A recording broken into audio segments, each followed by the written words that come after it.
Praise the lord. హల్లెలూయా. దేవుని నామానికి స్తోత్రం కలుగును గాక. ఈ సమయంలో దేవుని వాక్యం వినడానికి మన హృదయాలను సిద్ధం చేసుకుందాం. అయితే ఈరోజు వాక్యం ఏంటంటే ప్రభువు రెండవ రాకడ. చిన్న ప్రార్థన చేసుకుందాం. మహాపరిశుద్ధుడైన మహాగణుడైన ప్రియ పరలోకపు తండ్రి, మీ పరిశుద్ధ నామానికే స్తుతులు స్తోత్రాలు. అయినా మీ ప్రియ బిడ్డ ప్రభు మీ వర్తమానం అందిస్తుండగా వింటున్న ప్రతి ఒక్క హృదయాల్లో వాక్యం నీరు కట్టి ఫలింప చెయ్యండి నాయన. అయా వాక్యం వెళ్తూ వెలుగు కలుగుతుందన్నారు ప్రభు. మీ వాక్యాలు విని దాని ప్రకారంగా నడిసే భాగ్యాన్ని నమ్మని నజరుడైన యేసయ్య నామములో పెట్టి ఇచ్చిన పాటి ప్రార్థనకి వేడుకొని పొందుకొని ఉన్నాము నా పరలోకపు తండ్రి. ఆమేన్. Praise the Lord. అయితే ఈ సమయంలో ప్రభు యొక్క రెండో రాకడ గురించి కొద్ది నిమిషాలు దేవుని వాక్యం ధ్యానిద్దాం. అయితే దేవుని వాక్యంలో 3 రకాల అభిప్రాయాలు చాలామంది దైవ సేవకులు చెప్తూ ఉంటారు. ఒకటి ఏంటంటే ప్రీ ట్రిబులేషన్, అంటే శ్రమకాలానికి ముందే సంఘం ఎత్తబడుతుందని చెప్తారు. రెండోది మిడ్ ట్రిబులేషన్, అంటే 3.5 సంవత్సరాల తర్వాత యాంటిక్రైస్ట్ పరిపాలన ఉంటుంది, సంఘం కూడా ఉంటుంది అని చెప్తూ అప్పుడు ఎత్తబడతామని చెప్పేసి అంటాడు, కొంతమంది అంటారు. మూడోది పోస్ట్ ట్రిబ్యులేషన్, అంటే 7 ఏళ్ళ శ్రమకాలం అయిపోయిన తర్వాత సంఘం ఎత్తబడుతుందని కొంతమంది చెప్తారు. అయితే ఏదైనా వాక్యానుసారంగా చూడాలి. మరి కొంతమంది ఏం చేస్తుంటారు, ప్రీ ట్రిబ్యులేషన్ చెప్తున్నారు కదా, మరి నేను మిడ్ ట్రిబ్యులేషన్ గురించి నేను చెప్తాను. ప్రీ ట్రిబ్యులేషన్ నమ్మేవారందరూ వాళ్ళందరూ అబద్ధ బోధకులు, నాది కరెక్ట్, నేను ఒక్కడనే పర్ఫెక్ట్, నాకే రెవల్యూషన్ ఉందని అతిశయిస్తూ మంచి సేవకులు విమర్శిస్తుంటారు. వాక్యానుసారంగా ఏదైనా చూడాలి. అయితే ఈ ప్రభు ఎప్పుడు వస్తారని ప్రభు ఏం చెప్పారు అంటే, ఆయన సూచనలు చెప్పారు, కానీ పలానా తారీఖులో వస్తాను, పలానా సంవత్సరంలో వస్తాను, పలానా రోజు వస్తానని ప్రభు ఎప్పుడు చెప్పలేదు. నేను దొంగ వలే వస్తానన్నారు. అంటే దొంగ కాదు, అంటే దొంగడు ఎప్పుడు కూడా చెప్పేసి రాడు పలానా రోజు వస్తానని.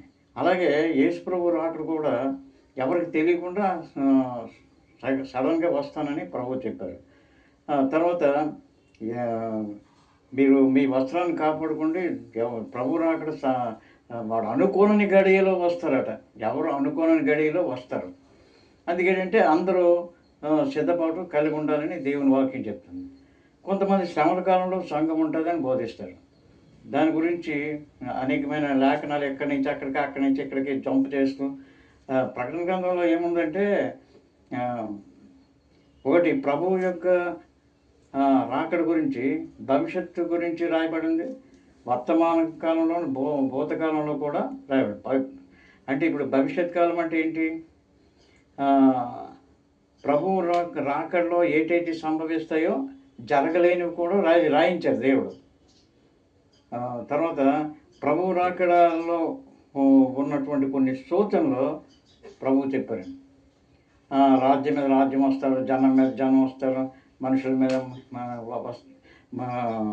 ఒకరి మీద ఒకరు ఉంటారు, ఎక్కడ సమాధానం ఉండదు, జనం మీద జనం, యుద్ధాల గురించి, యుద్ధ సమాచారాల గురించి మీరు వింటారు అని చెప్పేసి ప్రభు చెప్పారు. సూచనలు అయితే చెప్పారు.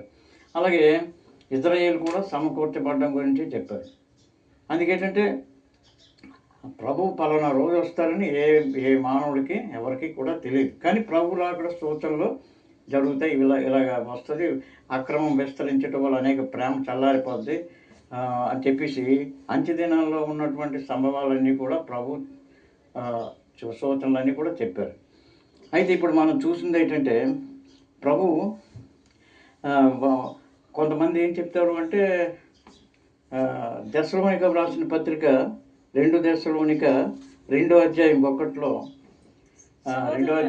చెప్తే, అక్కడ 3వ వచనంలో ఒక మాట ఉంటుంది, చదవండి. మొదట భ్రష్టత్వము సంభవించి నాశనపుత్రుడు పాప పురుషుడు బయలుపడితేనే కాని ఆ దినము రాదు. ఏది దేవుడు అనబడినో, ఏది పూజింపదగినో దాని అంతటిని ఎదిరించుటకు, దాని అంతటికీ పైగా వాడు తనను తానే హెచ్చించుకొనుచు తానే దేవుడిని తనను కనపరుచుకొను దేవుని ఆలయంలో కూర్చుండును గనుక ఏ విధంగానైనా ఎవడు. ఇక్కడ ఏమంటే ఈ వాక్యాన్ని బట్టి చాలా మంది అంటారు, మొదట భ్రష్టత్వం సంభవించి నాశన పుత్రుడు లేక పాప పురుషుడు యాంటీక్రైస్ట్ బయలుపడితేనే తప్ప ఆ దినం రాదని ఉంది కదా బైబిల్లో. కాబట్టి యాంటీక్రైస్ట్ వచ్చినప్పటికీ సంఘం భూమి మీద ఉంటుంది అని బోధిస్తారు. 3.5 సంవత్సరాలు యాంటీక్రైస్ట్ పరిపాలన ఉండేటప్పుడు అప్పుడు సంఘం పైకెత్తబడుతుంది శ్రమల కాలం అని చెప్తూ ఉంటారు కొంతమంది.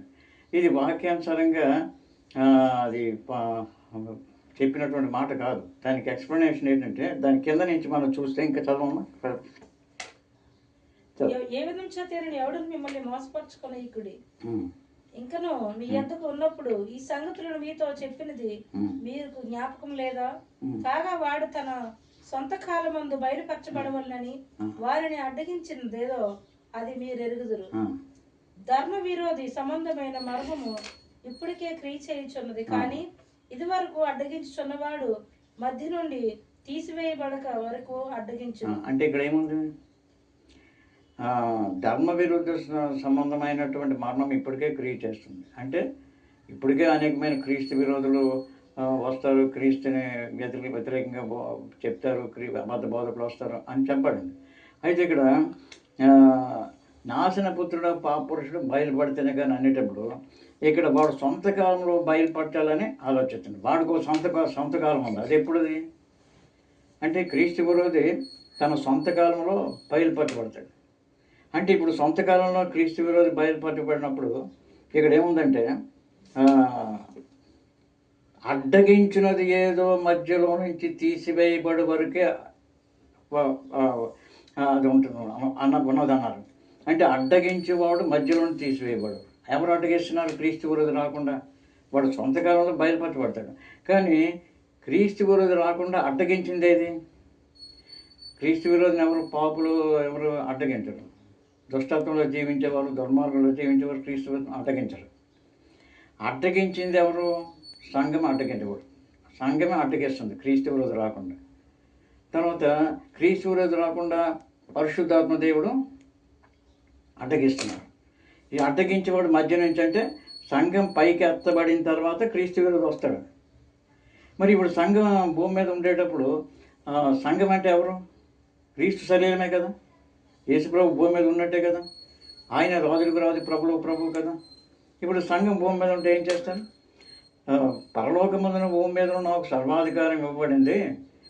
భూమి మీద మీరు దేని బంధిస్తారో పరలోకంలో బంధించబడుతుంది, భూమి మీద దేని విప్పుతారో పరలోకంలో విప్పబడుతుంది. మళ్ళీ సంఘానికి ఏమి ఇచ్చారు అధికారం? బంధించడానికి, విప్పడానికి ఇచ్చారు. దుష్టాత్మలు, చీకటి శక్తులు, అనేకమైనటువంటి దుష్టత్వం అంతా కూడా బంధించే అధికారం సంఘానికి ఉంది. క్రీస్తు విరోధి ఎక్కడ ఆడొస్తే దేవుని బిడ్డలు ఏం చేస్తారు? అపవాదం ఎదురించడి వాడు మీ ఎదురు నుండి పారిపో. క్రీస్తు విరోధిని తయారు చేసింది ఎవరు? సైతానే కదా. మరి ఈ సైతాన్ని అపవాదం ఎదిరించడి వాడి మీద పారిపోతాడు సైతాన్ గడు. అరే పౌర యేసునామం లాంటి పోతాడు. మరి అలాంటప్పుడు క్రీస్తు విరోధి అలాగా క్రీస్తు విరోధి అనేటప్పుడు ఈ సైతాన్ సంబంధి పరిపాలించడానికి ఎవడ అధికారం ఇవ్వరు కదా దేవుడు. ఇప్పుడు సింహాసనంలో ఇప్పుడు సంఘం భూమి మీద ఉన్నట్టే యేసుప్రభు భూమి మీద ఉన్నట్టే కదా. సంఘానికి శిరస్సు ఎవరు? యేసుప్రభు. సంఘానికి శిరస్సు యేసుప్రభు. సంఘం శరీరం ఎవరిది? యేసుప్రభుది. సంఘమైన శరీరం ద్వారా యేసుప్రభు తను పనిచేస్తూ ఉన్నారు. సంఘం అంటే ఏంటి? దేవుని రాజ్యం.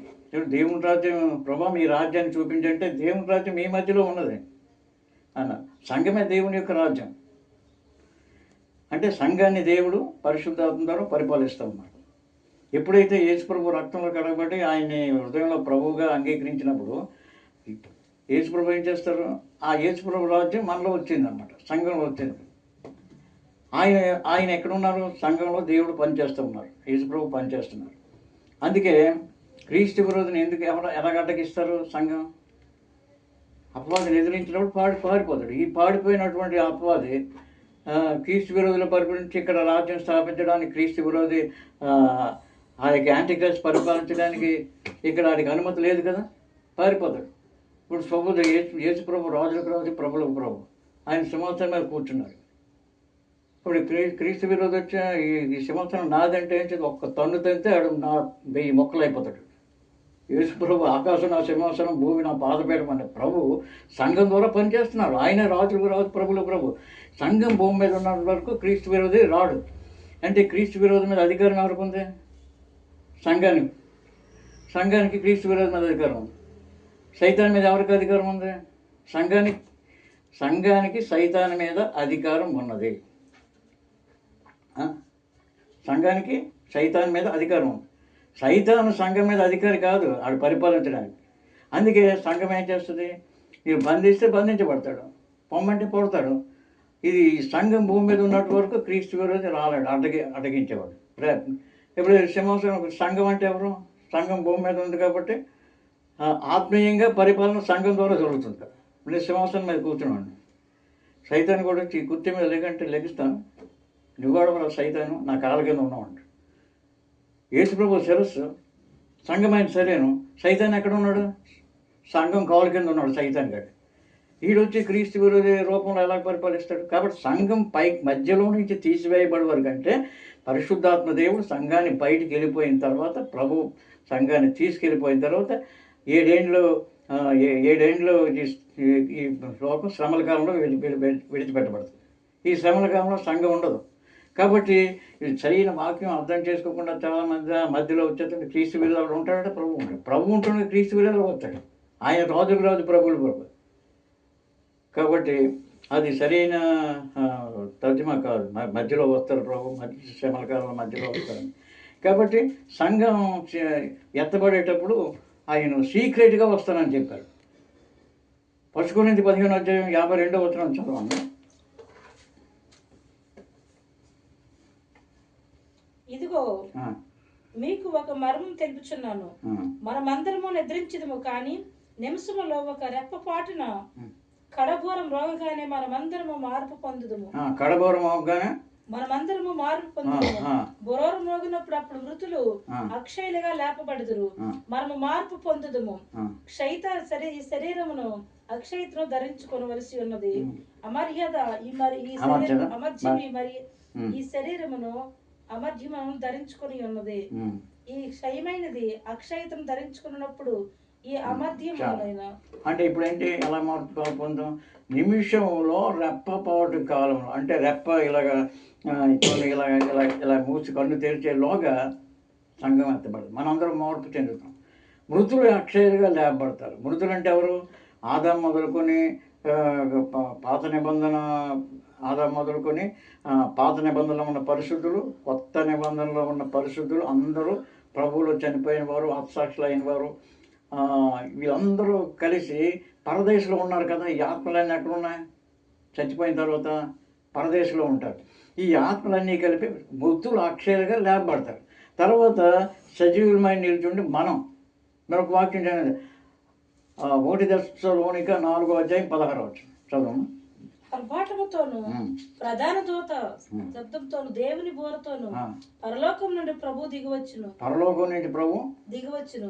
క్రీస్తునందున్న మృతులైన వారు మొదట లెగుస్తారు. ఆ మీద సజీవులమే నిలిచుంటూ మనము వారితో కూడా ఏకంగా ప్రభువుని ఎదుర్కొన్నట్టుకు ఆకాశ మండలములకు మేఘముల మీద కొనుక్కోబడదుము. కాగా మనము సదాకాలం ప్రభుతో కూడా ఉందుము. చూసారా, ఆకాశ మండలానికి ప్రభుతో కూడా మనం కొనుక్కోబడతాం. మృతులు ముందు లేస్తారు. ప్రభువులో పరిశుద్ధులు అందరూ కూడా మొదట లెగుస్తారు. తర్వాత అప్పుడు పరిశుద్ధులు అక్షయులుగా లేపబడతాం. అంటే మనం అప్పుడు దాకా ప్రభువు అక్కడ వచ్చేటప్పటికి ఎవరైనా బతుకున్నటువంటి సెయింట్స్ ఉంటారు కదా, ప్రభువులో వాక్యానుసారంగా జీవించేవారు, సిద్ధపడినవారు, పరిశుద్ధాత్మను పొందినవారు, మానవ మనసు పొందినవారు, వీళ్ళందరూ కూడా ఏంటంటే ఈ శరీరాలు అక్షయ శరీరంగా, అక్షయం అంటే అర్థమేంటి? క్షయం కానిది. క్షయం అంటే క్షయమైన శరీరం అక్షయ శరీరంగా మారుతుంది. అంటే మహిమ శరీరాలుగా మార్పు చెంది ఎవరు ఎక్కడున్నప్పటికీ కూడా, నువ్వు ఆఫీసులో ఉండొచ్చు, జర్నీలో ఉండొచ్చు, కారులో ఉండొచ్చు, విమానంలో ఉండొచ్చు, ఎవరు ఎక్కడున్నప్పటికీ అక్కడికక్కడ పరలోకానికి ఎత్తబడిపోతారు. అదేంటి? ఎప్పుడు జరుగుతుంది ఇది? ప్రభువు మధ్యాకాశానికి వచ్చినప్పుడు దిస్ ద సీక్రెట్ ర్యాప్చర్ అంటారు. వచ్చినప్పుడు ఈ సంఘం ఎత్తబడిపోతుంది. అప్పుడు యాంటీక్రైస్ట్ వస్తాడు. ఆడికి అంతవరకు సంఘం భూమి మీద ఉన్నంత వరకు యాంటీక్రైస్ట్ రాలేడు. చాలామంది ఇది 7 సంఘంలో సంఘం ఉంటుందండి, 3.5 సంవత్సరాల తర్వాత వస్తారండి, మిడ్ ట్రిబ్యులేషన్ అండి, పోస్ట్ ట్రిబ్యులేషన్ అండి అని చెప్తారు. కానీ బైబిల్ వాక్యానుసారంగా మనం చూసినప్పుడు సంఘం పరిశుద్ధాత్మ భూమి మీద ఉన్నప్పుడు ఆ క్రీస్తు విరోధి రాలేడు, క్రీస్తు విరోధి రాలేడు. కాబట్టి సంఘం పైకి ఎత్తబడిన తర్వాతే మరి 7 ఏళ్ళ శ్రమకాలం ఉంటుంది. అప్పుడు చాలా భయంకరమైన శ్రమ. ఆ మెసేజ్ చెప్పాలని చాలా పెద్ద సందేశం అవుతుంది, కానీ క్లుప్తంగా చెప్పడం. అయితే విశ్వాసులు ఎలా ఉండాలి? సిద్ధపాటు కలిగి ఉండాలి కదా. కొంచెం శ్రమలు అనుభవించాలి, ఆ శ్రమలు అనుభవించాలి. శ్రమలు ఎప్పుడవుతున్నాయి సంఘానికి? అది మొట్టమొదటి ఫస్ట్ సెంచరీ దగ్గర నుంచి శ్రమలు వచ్చాయి సంఘానికి. అనేకమైన ప్రజలు రంపాలతో కోయబడ్డారు, ఆకలితో ఉన్న సింహాలకి ఆహారంగా వేయబడ్డారు, కొట్టేవారు, చంపేవారు, నరికేసేవారు. ఎన్ని శ్రమలు అనుభవించిన సంఘం అలా పెరుగుతూనే ఉన్నది. రోమా సామ్రాజ్యం రోమా చక్రవర్తులు కూడా ఏం చేశారంటే చాలామంది, ఇంచుమించు 10 మంది చక్రవర్తులు చాలా హింసలు పెట్టారు సంఘాన్ని. ఆకలితో ఉన్న సింహాలకు ఆహారం వేశారు, కొంతమంది సిలువులో మేకులతో కొట్టారు ప్రభువులాగా. ఇంత శ్రమలు అనుభవించినా సరే వాళ్ళు సత్యం కూడా జీవించి చాలామంది అతిశక్తులు అయ్యారు. ప్రభు ఏర్పాటు చేసిన 12 మంది అపోస్తులు, అంటే యోధా ఇస్కరియోతు ఎలాగా వాడు పోయాడు, ఆ తర్వాత అతని స్థానంలో ఇంకొకరిని పెట్టారు కదా. ఈ 12 మంది అపోస్తులు కూడా హతసాక్షులు అయ్యారు. ఎవరికి కూడా మామూలు చావు రాలేదు, మామూలు సహజ మరణం రాలేదు, అందరూ కూడా హతసాక్షులు అయ్యారు. కాబట్టి ఆ సంఘం శ్రమల కాలంలో ఉంటుంది. ఆ శ్రమల కాలం వేరు, 7 ఏళ్ళ శ్రమల కాలం వేరు. కానీ ఇప్పుడు ఈ సంఘం ఎవరైతే సిద్ధపడి ఉంటారో దేవుడు రాకడ కొరకు మారు మనసు పొందరు, ఏం చేయాలి? చాలామంది నామకార్థ క్రైస్తవులు మారు మనసు పొందరు, వాళ్ళు విడిచిపెట్టబడతారు. క్రైస్తవులు అని చెప్తారు, తాగుతారు. క్రైస్తవులు అని చెప్తారు, దొంగతనాలు చేస్తారు. క్రైస్తవులు అని చెప్తారు, అక్రమంగా జీవిస్తారు. వాళ్ళని బట్టి సత్య మార్గం దూషించబడుతుంది. క్రిస్మస్ వచ్చిందంటే డ్యాన్సులు వేసుకొని, పండగలు చేసుకొని, తాగేసి డ్యాన్సులు వేస్తూ ఉంటారు. ఇలాంటి వాళ్ళందరూ నామకార్థ క్రైస్తవులు. వారు చర్చిలకు వెళ్తారు, ప్రార్థనలు చేస్తారు, కానీ వారు మారు మనసు లేనటువంటి వారు. నామకార్థ క్రైస్తవులు విడిచిపెట్టబడతారు. నిజమైన ప్రభు బిడ్డలు పరిశుద్ధంగా జీవించేవారు వాళ్ళందరూ కూడా ప్రభు వచ్చినప్పుడు ఎత్తబడతారు. చాలా అందుకే ప్రభు ఏం చెప్పారు? 2 స్త్రీలు తిరుగులు విసురుతుంటారు, ఒక ఆవిడ విడిచిపెట్టబడింది, ఒక ఆవిడ ఎత్తబడిపోయింది. అంటే ఎవరో స్త్రీలు విడిచిపెట్టబడిన స్త్రీ అంటే సంఘాన్ని సోదరుడు, విడిచిపెట్టబడిన సంఘం కూడా 10 మంది 10 మంది కన్యల గురించి చెప్పబడింది. అందులో 5 బుద్ధి గలవారు, 5 బుద్ధి లేని. బుద్ధి గలవారేంటి? చాలా భక్తితో, భయంతో ప్రార్థన, ఉపవాస ప్రార్థన, ఆరాధనలో ఎప్పుడు ఆరాధన అయితే అక్కడికి దేవుని ఆరాధనకి వెళ్ళడం, దేవుని వాక్యం ధ్యానించడం, దేవుని కొరకు ఎంతో ఆశ కలిగి జీవించి పరిశుద్ధాత్మను పొంది ప్రభువును అక్కడ సిద్ధపడేది. మీరు 5 బుద్ధి లేని గనులేంటి?